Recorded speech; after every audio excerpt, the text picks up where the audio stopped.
with the Trump tapes having been recently dropped showing Donald Trump essentially bragging about sexually assaulting women. Hey, when you're famous, you can kiss them, you can grab them by the pussy, you could do that, you can get away with it when you're actually rich. Now, with those revelations dropping and people everywhere getting understandably, rightfully pissed off about it, now the floodgates to other sexual assault allegations have opened. And just to show these allegations, how many have piled up, I have a list of some of the women that have came forward, including some of the newest allegations featured in the New York Times. Now, the first one revealed yesterday was Natasha Stoyanov. Now, Natasha Stoyanov is a writer for People magazine. Now, she writes that in 2005, she visited Mar-a-Lago to interview Donald Trump and his wife, Melania, who was at the time pregnant. While Melania was getting changed, Stoyanov says, Trump took her to another room. And this is where it gets bad. Within seconds, she says, he was pushing me against a wall and forcing his tongue down my throat. She says in an account of the incident for People, later he told her, you know we're going to have an affair, don't you? Ay, ay, ay. Oh, my God. pushing her up against a wall and then forcibly ramming your tongue down a woman's throat. Not okay. Not okay. Now, look, some of you might be already asking, yeah, but is this actually true? I mean, come on, if it happened, why didn't she report it earlier? Why wait? Why wait all this time? Well, I have an answer for that. Now, she told a colleague after the trip she thought about reporting it, but she writes, quote, I was ashamed and blamed myself for his transgression. I minimized it. Hey, it's not like he raped me or anything. I doubted my recollection and my reaction. And plus, I was also afraid that a famous, powerful, wealthy man could and would discredit and destroy me, especially if I got his coveted People feature killed. Now that's really important. Look at that.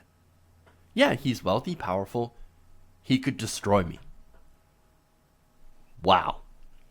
Look, this is why women, if you're wondering why more women don't report sexual assault, this is why. You see, there's this culture of blaming the victim, making it feel like, oh, it's her fault. She shouldn't have been there. She should have fought back. She should have done something, right? Look, I have someone that's very, very close to me, right, that was sexually assaulted. And I can tell you that this is exactly the mindset that someone who's been sexually assaulted has. There's guilt. Oh, it's my fault. I shouldn't have let him do it. I didn't stop it. Maybe it was it's my fault to begin with, because maybe I gave him mixed signals and I didn't immediately say no, and I was surprised, and I was embarrassed, and I was shamed. And speaking of the shame, that's a huge, huge component of this whole thing.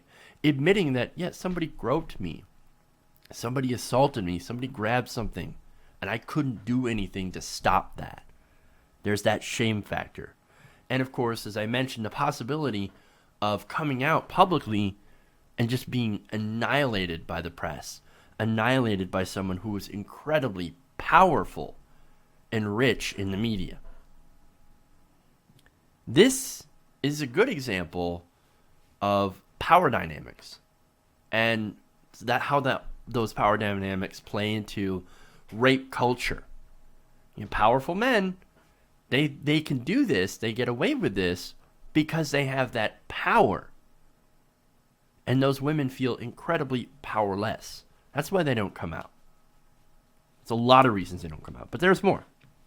Another one that we found out about yesterday through the New York Times is a woman named Jessica Leeds.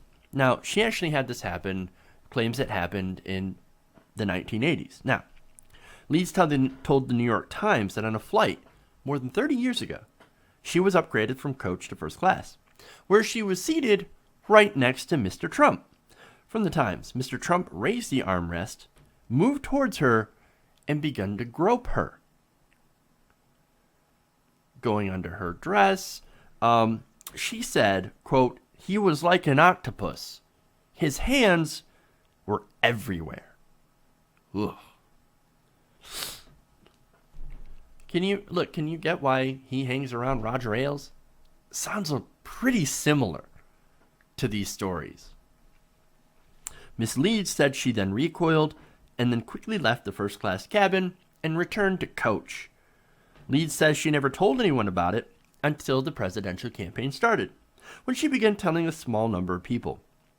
Now, why shouldn't she go public at the beginning and say, oh, no, this is what happened. It was 30 years ago, but this is what happened. This is the kind of person he is. Well, I think part of it is she probably didn't expect him to win and become the Republican nominee. And the other part, and I'm just guessing that first one, but there's also that, as I mentioned, the shame and embarrassment of the situation, being sexually assaulted. And probably things because of things like this. Politico recently reported that Lou Dobbs, a high-up Fox guy, recently tweeted out her address and her phone number to his nearly 800,000 followers. You know what that's called? That's called doxing. You don't think that's dangerous? Tweeting on her phone number and her address to people who are, of course, probably not anti-Trump. They're probably for Trump. And would be very, very skeptical at this kind of thing. Gee, I wonder why some women don't want to come forward when they get sexually assaulted by powerful men with powerful friends. Just saying. There's more. Rachel Crooks. Again, we found out about this yesterday in the New York Times. Now, she says that in 2005, she was 22 and was working as a receptionist at a real estate company based in Trump Tower. Now, one morning, she said she rode the elevator with Donald Trump. Quote, aware that her company did business with Mr. Trump, she turned and introduced herself. They shook hands, but Mr. Trump would not let go. This is where it gets bad. She said instead, he began kissing her cheeks. Then she said, he kissed me directly on the mouth. He later asked for her phone number, suggesting that he wanted to give it to his modeling agency. Right. She told her sister and then boyfriend soon after it happened. Crooks told the Times it was so inappropriate and was so upset that he thought it was so insignificant that he could do that. Here's another one. Mindy McGillivray. Now, back in 2003, she said that she was groped by Trump at Mar-a-Lago. She said she never reported it to authorities, but her companion that day, photographer Ken Davidoff, vividly remembers that McGillivray pulled him aside moments after the alleged incident and told him, Donald just grabbed my ass. Great. Another one, and this isn't in the New York Times piece. These are some of the previous ones before that. This one is a friend of CNN host Aaron Burnett, or CNBC host Aaron Burnett, sorry. And look, full disclosure, I am not in favor of Aaron Burnett. Okay, I think she's out front protecting the banks. But this is a serious issue, and I believe her on this story. Now, she says, her friend says, after the infamous grab him by the pussy video surfaced, Aaron Burnett said on air that an unnamed friend of hers reported that Trump once attempted to kiss her on the mouth. Burnett quoted her friend as saying, Trump took Tic Tacs, suggested that I take them also. He then leaned in, catching me off guard, and kissed me almost on the lips. I was totally freaked out. Well, I hear you. I'd be pretty freaked out, too. Another one, Cassandra Searles. And she said that this happened back in as late as 2013. In 2013, Searles, then Miss Washington, USA, competed in the Trump-owned Miss USA pageant. Yahoo News reports that in June, Searles posted on Facebook a photo of Trump with the Miss USA 2013 competitors. Do y'all remember that one time we had to do our on-stage introductions, but this one guy treated us like cattle and made us do it again because we didn't look him in the eyes? Do you also remember when he then proceeded to have us line up so that he could get a closer look at his property? Oh, I forgot to mention, that guy will be in the running to become the next president of the United States. After some of her fellow beauty queens responded to the post, she added in a comment, he probably doesn't want me telling the story about that time he continually grabbed my ass and invited him to his hotel room. Next one, Temple Taggart, back in 1997. She told the New York Times that when she was Miss Utah in 1997, he kissed me directly in the lips, and I thought, oh my God, gross. Because at the time, he was married to Marla Maples. And she says at the time, I think there were a few other girls he kissed on the mouth. I was like, wow, that's inappropriate. Yeah, in a way, it's also assault. Next one, Jill Harth, back in 1993. Harth's allegations appeared first in a 1997 lawsuit and were surfaced first in the Boston Globe. Then again, in the big May 14th New York Times on women and Trump, she says that when she and her partner worked with Trump on a beauty competition in the early 90s, he harassed her, eventually escalating in what she calls attempted rape. In July 2016, she told The Guardian, he pushed me up against the wall and he had his hands all over me and tried to get up my dress again. And I had to physically say, what are you doing? Stop it. And probably the earliest that I've seen is, of course, his ex-wife, Ivana Trump. Back in 1989, Ivana alleged in a deposition, these are court documents, by the way, this isn't hearsay, this was in court. She alleges that he assaulted her when he was angry after undergoing a hairline procedure with a plastic surgeon. In the 1993 book Lost Tycoon, The Many Lives of Donald Trump, Harry Hurt III described a violent episode. According to versions she repeats to some of her closest confidants, he, quote, raped me. Ivana later walked it back, saying in a statement included, I referred to this as a rape, but I do not want my words to be interpreted in a literal or criminal sense. So what did you mean by rape? If you're going to call it a rape, but it actually isn't a rape, well then what would you call it? Then why call it a rape in the first place? Look, it should be pretty clear by now from all of these different stories that are saying essentially the same thing. He had the Tic Tacs, he forcibly kissed me on the mouth, he tried to grope me, that Trump is a pervy motherfucker, right? That thinks that his fame and privilege entitles him to move on women, as he says, I moved on her like a bitch. Kiss them and grope them and essentially treat them as property that he could do whatever the fuck he wants to. Make no mistake, these are the actions of an entitled prick. This is the kind of stuff that Brock Turner is. Remember Brock Turner?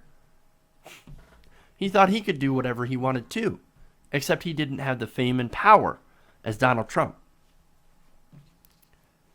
Make no mistake, man, entitled prick. Thinks he can take whatever he wants when he wants. And when he doesn't get what he wants, he whines and cries and throws a fit when he doesn't. See, he's now threatening over this whole thing to sue the victims and the New York Times. Now, what's funny is the New York Times came back in response and said, "Oh, we can't actually ruin your image. You have no image. It's already garbage. Your reputation is garbage at this point." Well, I can't disagree on that. During this entire presidential campaign, he's taken a hit in every conceivable way. It's hard to see him recover after this one. Then again, that's probably why he's working with Roger Ailes and Stephen Bannon to create a brand new Trump TV that's probably going to fail within the first year. Now look, I know some of you will take a look at this video. If you're still watching, by the way, and you'll ask, well, yeah, but what about Bill Clinton? Okay, what about Bill Clinton? Look, here's the thing, right? Those alleged sexual assaults and rapes, those are important too, right? Look, I don't think very highly of Bill Clinton. He's kind of a skeezy motherfucker, right? But at the same time, he's not running for president. Donald Trump is. And I'm sorry, but I don't think it's fair that you blame his wife for his wandering penis. It doesn't make any sense. So I'm not sure how that applies to Donald Trump, or how it takes away from the horribleness that Donald Trump's been doing. If you ask me, well, Donald Trump, Bill Clinton, kind of deplorable. Both deplorable. But on the politics of this, it's actually like a lot of people I know are complaining like well, oh, you're covering, people are covering Trump way too much. And look, to some degree, I understand that. But here's a reason. It's not to cover up for the things that Clinton has done. It's ratings. This is a salacious story. This is why people talk about this. In any other election, the WikiLeaks revelations that we've been covering here on the show would sink anybody. It just so happens that a far sexier story, literally, is talking about Donald Trump. Does that make it right? No. And what I'm trying to do here is I'm trying to cover, for every Donald Trump story I do, I cover a Clinton story and the WikiLeaks. That's what I'm trying to do here, because I think they're both worthy of talking about. But as far as the politics goes of this whole thing, look, we've got less than a month left. And the polls have started to shift over to Hillary Clinton. She now has the best chance of winning that she's had before. Now, maybe that could change. 30 days, less than 30 days, still a long time. So who knows what kind of revelations will come out thanks to WikiLeaks. But as far as I'm concerned, as far as what I think this is going to sink his campaign. I think pretty much Hillary Clinton is likely to win.